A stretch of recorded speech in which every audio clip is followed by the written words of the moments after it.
And then when you do a television program, they'll even attack you there. They'll even make that out to be another disinformation campaign. Recently, I did this sci-fi fact or fake program.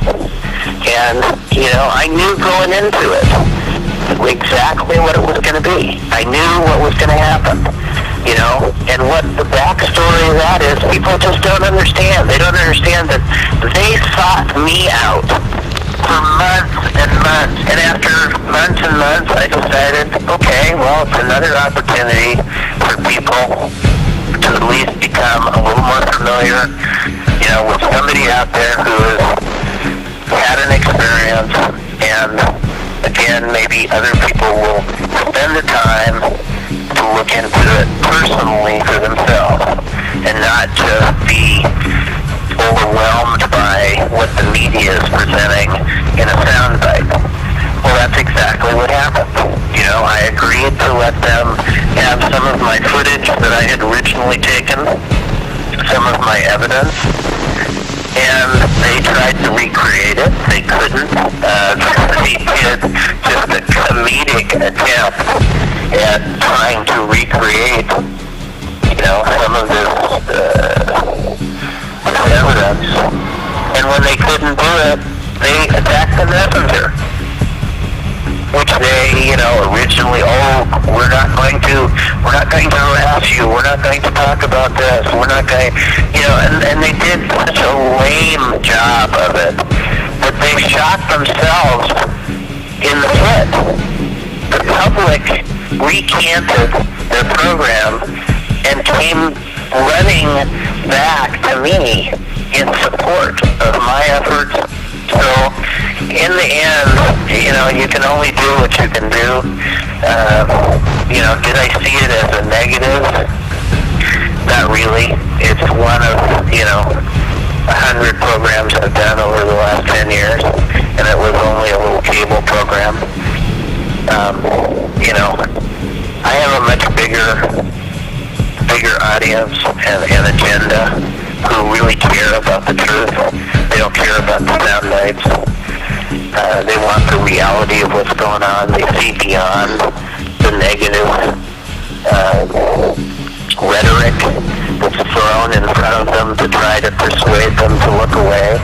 The public is a lot smarter than people give it credit for. I know. They really can see through things if they're given the opportunity. If you learn to listen to them and not just identify them as, bullies or people who, need to be controlled. The individual out there is pretty smart, and they can pretty clearly see when a smoke job is being done, when a hatchet job is being done on someone in the media. They can pretty clearly see through that. So I have, my hat goes off to the public for recognizing what happened in that little sci-fi program. The interview, could you talk about the interview between you and Ben? Well, you're talking about the interview within the sci-fi program itself? Yeah, with Ben. I told them the truth. I told them what was happening in my life, over the last 14 years. I was diligent about being forthright about where, when, how, why, what things happened, and the whole thing was set up as an ambush to ambush me in the end. And I had hoped that wasn't going to be the case, but in reality it was. That's what they tried to do. They tried to railroad me into some emotional breaking point, and they were unfortunately very, I think, surprised that they didn't get me to cave in as they had hoped, on camera, that they thought I was going to, break down in their moment of boiler room investigation or interrogation. And hey, I've learned a long time ago, we can agree to disagree. I mean, that's what I said on camera. that, hey, you have your opinion, I have mine, and I'm just here to tell you my side of the story. And regarding the audio lie detector or polygraph that they were using, that's just bullshit. I mean, everybody who knows anything about investigation, stress analysis can be analyzed in any direction you choose. I mean, was it a stressful situation? Well, I've been dealing with these people for, 8 hours, being dragged through the woods, being made to do scene after scene, over and over and over, put down, and then this guy jumps down my throat and basically calls me a liar to my face and gives me no proof. He gives me no justification for anything that he's saying, but just decides to call me a liar. Well, that doesn't feel good to start with. And I had put some trust and some respect to these people after being with them for hours. Well, was I stressed? Maybe a little bit. I think anybody would have been. Do I put any credence to their voice stress analysis? No, I don't. Look, I've taken 2 polygraph tests that were administered by law enforcement. I did that early on. I passed both of them. So, it's just one more attempt of disinformation. It was a clear case that a show needed ratings. They knew the case was, as they proclaimed themselves, they said that this case is bigger than Roswell. Do you think there was some significance of what came out of their little pony show? Because the audience saw through it. Yeah. And that's what's so unique to me.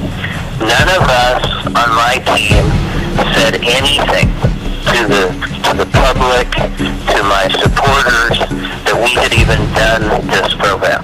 We intentionally stood down and didn't explain that this was coming.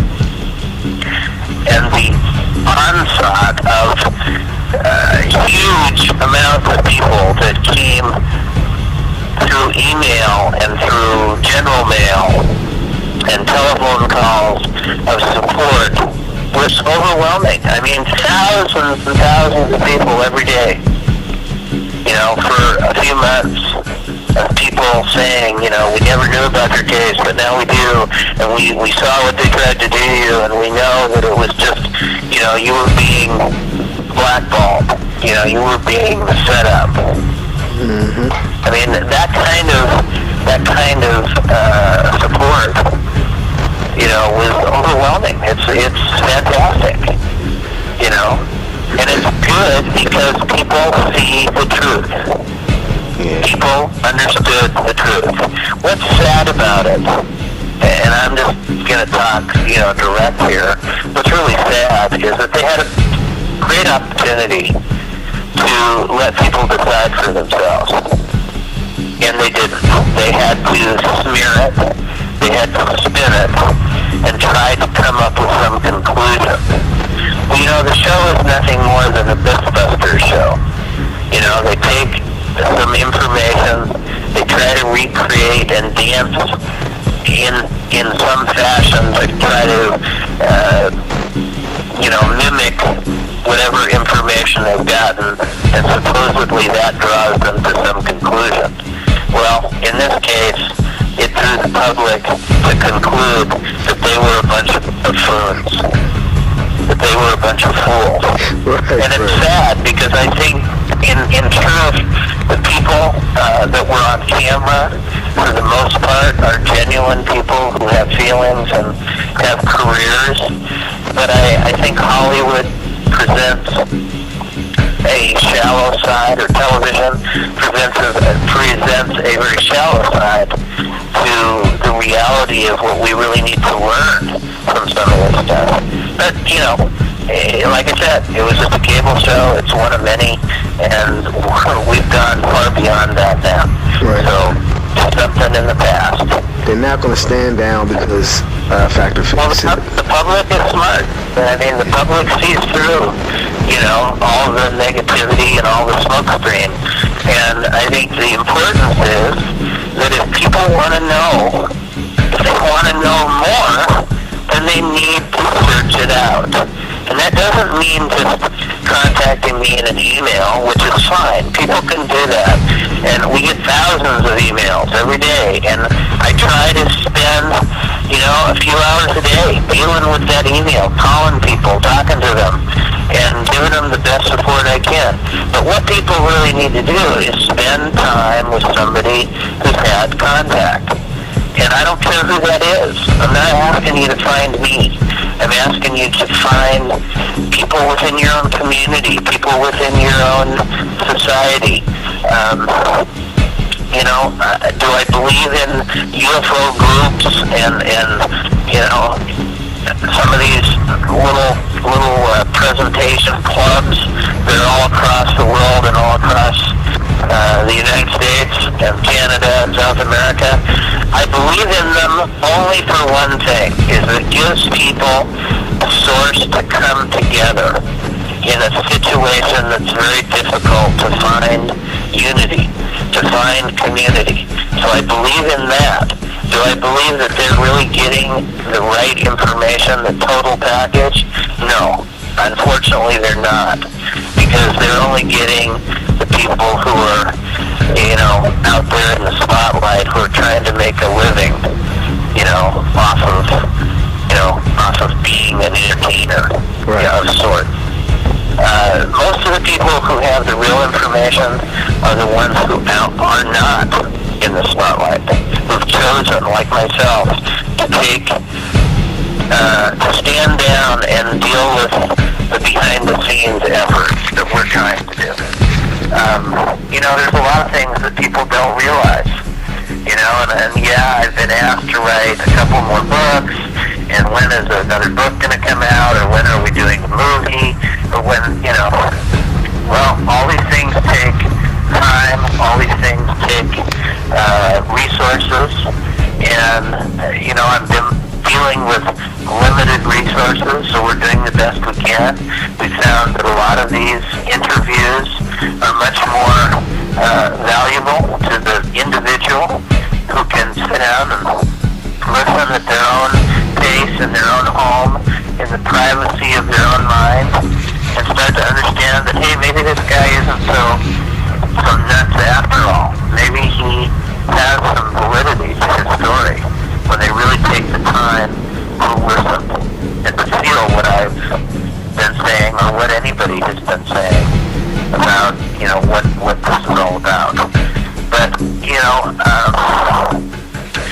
we've compiled enough information for probably 3 more books, and we're currently working on, what's been going on over the last 10 years of my life, and what I've experienced and what I've been up against. Like I said, the backstory is what people don't understand. They don't understand the struggle involved with the daily life, that I don't live in the United States constantly, that I live in kind of a mobile situation to keep myself alive, to keep my team safe and alive, that there is a constant attack on us, on our team, on the information that we've tried to keep,